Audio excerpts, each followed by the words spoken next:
लखनऊ के एक शांत मोहल्ले में नेहा की कहानी शुरू होती है। नेहा एक साधारण लड़की थी जो अपने परिवार के साथ खुशहाल जिंदगी बिता रही थी। एक दिन उसने अपने नए पड़ोसी आर्यन से मुलाकात की।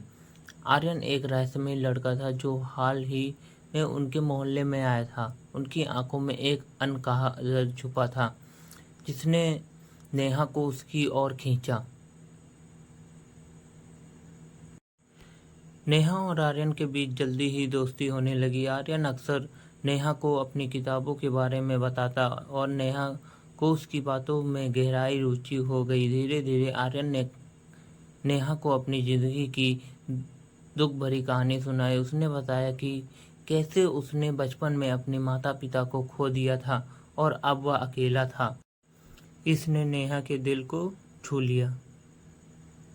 आर्यन की कहानी सुनकर नेहा ने उससे अपने परिवार का हिस्सा बना लिया। उसने आर्यन के दर्द को बांटने का फैसला किया। नेहा की माँ भी आर्यन को अपना बेटा मानने लगी और उसके लिए घर में एक खास जगह बना दी।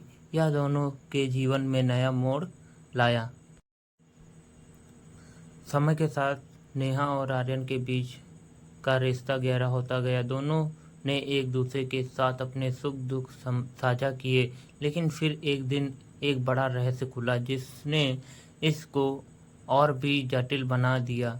नेहा को पता चला कि आर्यन के माता पिता वास्तव में जीवित थे और उसे बचपन में अपहरण कर लिया गया था। यह सुनकर नेहा हैरान रह गई। उसने आर्यन से इस पर बात की और सच्चाई जानने की कोशिश की। आर्यन ने नेहा को बताया कि उसके असली माता पिता उसे खोज रहे थे और वह इसके बारे में सब कुछ नहीं जानता था। आर्यन ने नेहा के साथ मिलकर अपने असली परिवार से संपर्क किया। उसके माता पिता ने आर्यन को गले लगाया और अपने बेटे को पाकर बहुत खुश हुए। इसने आर्यन को उसकी खोई हुई पहचान वापस दिलाई। प्रेम की अद्भुत यात्रा। नेहा और आर्यन ने अपने अपने रास्ते चुने, लेकिन उनकी दोस्ती और यादें हमेशा उनके दिलों में बनी रहीं। इसने सिखाया कि सच्चा प्यार और दोस्ती कभी नहीं मिटती, चाहे हालात कैसे भी हों। नेहा और आर्यन की कहानी में एक नया अध्याय शुरू हुआ जब आर्यन अपने असली माता पिता के साथ रहने लगा। हालांकि उनकी दोस्ती में कोई कमी नहीं आई।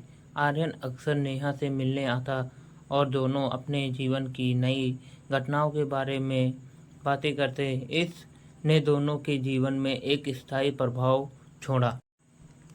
एक दिन आर्यन ने नेहा को अपने नए जीवन के बारे में बताया। उसने कहा कि उसके माता पिता उसे बहुत प्यार करते हैं, लेकिन उसके दिल में नेहा और उसके परिवार के लिए हमेशा एक विशेष स्थान रहेगा। नेहा ने अब भी आर्यन को अपनी ज़िंदगी में हो रहे बदलाव के बारे में बताया। उसने अपनी पढ़ाई में बेहतर करने का निर्णय लिया और अपने करियर के लिए नए सपने देखे।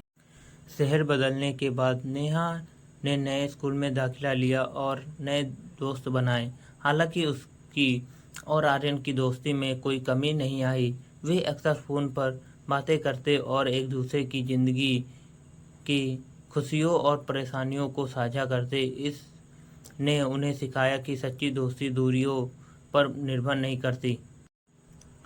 कुछ साल बाद नेहा ने अपनी पढ़ाई पूरी कर ली और एक प्रतिष्ठित कंपनी में नौकरी करने लगी। इस बीच आर्यन ने भी अपनी पढ़ाई पूरी करके अपने माता पिता के बिजनेस में शामिल हो गया। दोनों अपने नए करियर में व्यस्त हो गए, लेकिन उनकी दोस्ती की डोर कभी कमज़ोर नहीं हुई। एक दिन नेहा को एक बड़ी मीटिंग के लिए उसे शहर में जाना पड़ा जहां आर्यन रहता था। उसने आर्यन को इस बारे में बताया और दोनों ने मिलने का एक फैसला किया। इसका यह हिस्सा बहुत ही खास था क्योंकि दोनों ने वर्षों बाद एक दूसरे को